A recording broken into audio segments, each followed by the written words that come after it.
Good afternoon, everybody, and thank you so much for having me. I don't know how I'm going to follow in Ollie and Lisa's shoes actually with those amazing presentations. They're absolutely wonderful. It is so lovely to be with you today. As Isabel said, I'm head of learning engagement at the Museum of English Rural Life, and perhaps there's something about rural life museums because I think I started here. I think it was maybe 10 years ago. Firstly, with a maternity cover contract for my colleagues, I was going to be here for 9 months and then continued on as part of the redevelopment project, which you've heard much more about this morning, and have continued with later iterations of funding, in particular on the learning engagement side of the museum's work, and engaging with communities. And so the focus of my talk today is really thinking about our approach to consultation, connection and collaboration with communities and how that has informed and shaped our museum and also our artistic future as well. So I think Isabel will have given you and Dolly a lot of kind of background context to the MERL's recent histories and redevelopment with Our Country Lives. In particular, I was employed as audience development manager for this project, and was in particular involved in this last point, which was to involve audiences through consultation and co-creation. And then that was born out of very much a need from the lottery that said the visitors that you're attracting before you close redevelopment were a very kind of narrow demographic of Reading. Reading as a town is a very diverse town. We need to have a plan, an activity plan to show how you're going to reach diverse audiences and connect them with your heritage. So my job was to manage the activity plan. And we had a kind of methodology as part of that as to what that might look like. And I guess in particular, I was involved with the last 3 of these things. So there would be an expectation that we'd be working in dialogue. That dialogue would inform activity, and the gold star we were really aiming for was that we would have a co-creation model with how we're working and responding to community voice. So it was a kind of model of transition, and then obviously when you get to that kind of end point of that co-creation model, that then helps inform your marketing, your interpretation, and so on and so forth. So hopefully the whole idea of this approach is that it's continued kind of looking and thinking about the relevance of your options to your audiences and non-audiences in our case. Dialogue was crucial to the kind of the process. We, in the early days of the project, when the museum closed, there was a huge amount of consultation going off-site to different parts of the country, speaking to people with rural connections, consulting with them about their lives, their work, but also our more local communities as well. We had models of steering panels. We had a steering panel in particular for groupings which were very underrepresented in our museum's profile before we closed. So students who for us as a university museum were kind of, we envisaged could be a key audience for us, and we wanted to see them much more widely using our museum spaces. Families, although we were well attended by kind of a regular core group of families, there were an awful lot of families in Reading who had no idea we existed, didn't think it would be interesting. Why would I go into a museum of English rural life? We also felt over the years that we'd lost touch with some of the main kind of stakeholder voices as well. So we had set up a countryside forum to engage with people with those kind of rural connections, and had a series of quite lengthy interviews that were recorded, which went into a huge amount of detail, people sharing aspects of their life, their work with us, what are the challenges that they face, what does the future of the countryside look like, and those interviews were all accessioned into the collection, but also helped inform some of the narratives of the displays in the museum. And then we were very keen to establish a teachers panel as well, because I think we'd lost a lot of confidence before we closed our redevelopment, thinking, oh, schools aren't really visiting us. It would seem to be quite hard work to persuade schools of the advantages of coming to use our collections. But we suspected and we knew there were loads of themes of our collections that connect with the curriculum. Teachers and schools should be coming with us, that we wanted to go through that process with teachers collaboratively and looking at those links. And of course, as soon as showcase collections, immediately come with all these amazing ideas of how relevant they are to the curriculum. And we also, in relation to the teachers panel, with the fact that we are next door to leadership education, which trains teachers as part of the university, and all of those young teachers also share their expertise of the curriculum, the latest thoughts around the curriculum, again, how our collections could relate. And then finally, in a kind of later development from the student panel, was the development of the youth panel, which is for young people aged 14 to 18, which continues going, and yeah, kind of recognising really that that's a bit of a dip off in terms of age of people visiting us, but knowing, again, for that particular cohort, and I'll share a few other things with you a bit later on, there's a huge amount that museums can offer to help them develop their confidence skills, and lots of other experiences as well. And then we've had huge opportunities of developing community partnerships, and that was the sort of one of the first priorities for us, really. And we developed kind of had relationships with lots of organisations across Reading, and it was very kind of open conversation. Lisa, as you were talking, it was really kind of almost kind of working with different groups, talking about their lives, their interests, their experiences of museums or not, their experiences of our museum or not, what they would expect to find in our museum, very open conversations. And through that process, we ended up kind of coming up with a list of a number of different themes, which were kind of people's points of connections with collections such as ours. And it was interesting because definitely food was one of those real hot topics that everyone says, yes, this is something that we'd be interested in, and connects our lives. And there were lots of other topics as well that came up, growing, making, but of course tangentially linked as well. And there was a real kind of enthusiasm, I think, from communities about what the potential could be in terms of accessing and using our collections. So we definitely placed an importance on engaging those with lived experience of rural life. There was also an emphasis on how we make our museum collections accessible to those people who experience the greatest barriers to participation and engagement with heritage, which included marginalised communities whose voices tend to be the ones not heard in heritage museums. We had an approach in our practice of adopting the 3 types of participatory practice, which can almost be taken as kind of different levels of deepening practice in terms of participation. So first one, contributing, working to sharing an objective in your own idea, but in a predefined way.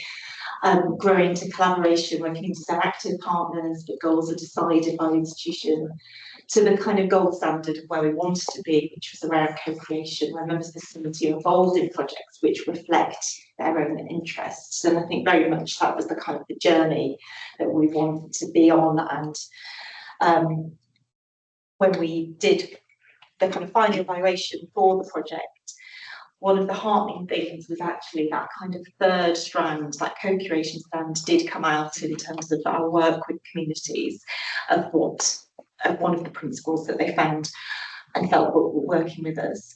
So there's an awful lot of the approach where they commented on responsive communication, the fact that the aims were developed in a share way, there weren't any kind of predefined outputs from our perspective. It was all a very natural process of engagement, effective partnership working, person-centred activities, informality and flexibility, being in a trust and safe environment, and then creativity and co-creation. And that sort of very much sort of taps into a kind of user-centred approach at co-creation, which we really wanted to develop. And chimes with some of the writings of educational psychologists at the moment, which are kind of exploring, I guess, the value of museums for users. And this particular quote from John, because I think it's quite a powerful one, really, where I'm not going to summarise what he says, but I'm going to summarise it badly. But that particular second line, historically, we have thought about this value, the value of museums to the public, entirely backwards. We've operated with the faulty assumption that we museums generate value when we're able to create museum experiences that support our museums' learning goals and objectives. The reality is value is defined by users, not producers. Museums create value when users themselves perceive that they can learn something they deem worthwhile, when they feel that their learning goals and objectives are accomplished. So very much this kind of philosophy of nothing about us without us, I think, kind of chimes with what John is saying there in a way. That if you're led by the voice of lived experience, that's a kind of integral way of then people feeling that they have value or can see a value in the museums. It's a bit like what you were saying, Ollie, about you can see yourself in a museum collection. There's an awful lot of feedback to show that that is kind of then makes you feel like you have a sense of belonging to the collections that we hold in our care.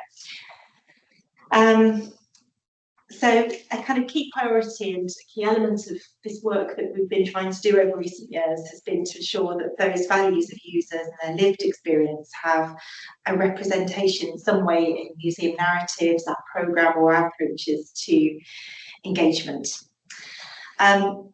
So just to rattle through some of the, I guess, the impacts of what this approach has been. And apologies if you've already touched on some of these areas earlier with Isabel. But in particular, thinking about how the approach of working in this way, in this co-curational way with communities has had on our museum and changed us. And our understanding of collections in rural living. I've just got a few slides, but then I thought we can just have a little wander around the museum as well and just pick out some key areas. What has it told us about what users want and what they take in terms of values, relevance and learnings from our collections? So I think, firstly, for me, one of the things that it's allowed us to do is to tackle challenging subjects or subjects that we might not have been brave enough to tackle. Or we might have slightly shied away from. So when we were doing those interviews with farmers and people living and working in different elements of rural life, we were asking what are the things, what does the countryside look like in the future for you? What are the challenges? And Brexit at that time came up. These interviews took place just before the referendum and afterwards. And it was a main topic that seemed to appear in lots of the different interviews. So we had, I think it was quite a sort of early display about Brexit, really, I think about 2019, which drew on some of that interview content. And what was interesting, there was no consensus. There was lots of people who thought, yes, this will be the best thing for the countryside. Others who were slightly indifferent and others who were very much against it. We've also got a bit of an audio file here from Amanda Owen, the Yorkshire shepherdess, who talked a little bit about it as well, so hoping this will work. We are here on our remote hill farm. We are subject to global forces, whether we like it or not. I just don't know. I don't know where we're going. All I can say is that we will carry on doing what we're doing, because we can't. The sheep come with the farm. The sheep have always lived here. When we leave, if we ever leave, the sheep stay. They're not ours, if you see what I mean. We just borrow them almost. We're just borrowing them. They're our sheep. We're looking after them. But they stay. They've always been here. eccentrics. That's how come we've got the farming instinct. How all this is going to work with the exit from the EU, I have no idea. It's a balancing act living here. Yes, we get subsidies. Yes, we work in stewardships. We try to tick everybody's box. We try to provide food. We try to work for the environment. I don't know. Brilliant. And I think it also made us think about outside the box in terms of how our collections can be used and the different types of activities and responses that they can inspire. So one of our very early partners was Lizzie Fry Hostel, which is in Reading, which is hostel approved premises for women who've just coming to the end of often long-term prison sentences. And our food collections inspired and recipe collections inspired a kind of come dine with me sort of project. This was at a point when the museum itself was still closed, so we did a lot of off-site working and were basically cooking recipes from our collection. But for some of the women, it was the first time they'd used a stick blender, first time kind of preparing a meal, and that line, this will help me when I leave Elizabeth Fry Hostel, move into my very first flat, just speaks volumes about the power that museum collections can give in terms of people's potentially being kind of quite life-changing in those experiences. And then it also allowed us, I think, in lots of ways to kind of create new meanings, new interpretations of our collections as well. Ollie might have spoken a bit about creative practitioners that we've been working with over the years. One of them was a poet called Jack Becker, who was a poet in residence, and he did an awful lot of workshops during his time with us, encouraging kind of different groups to create their own poetry in response to collections, but also wrote his own, which has then become kind of, if you like, new ways of thinking about these collections and this heritage.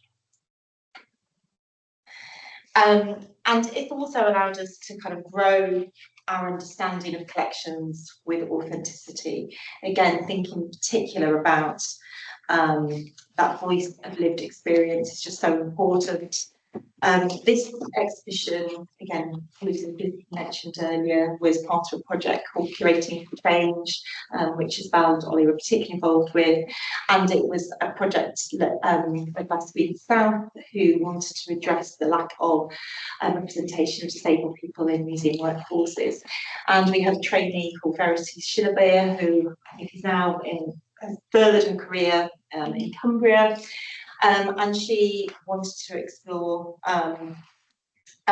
disability within the MERL collection, and also carrying out an awful lot of interviews as well as part of her traineeship with us.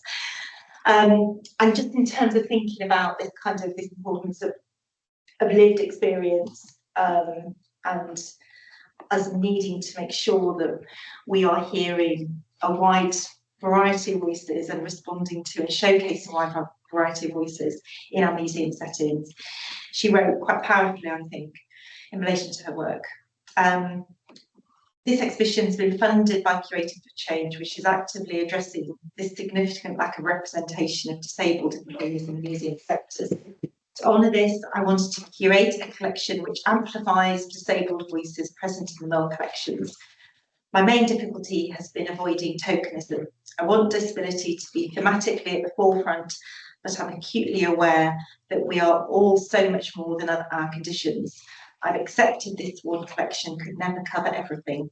I'm proud to be a small contributor to our representation. One voice is all I have, but that is all I need to start a conversation. And in lots of ways, I think that kind of idea of a lot of this work being about conversations with users is a nice way to think of it.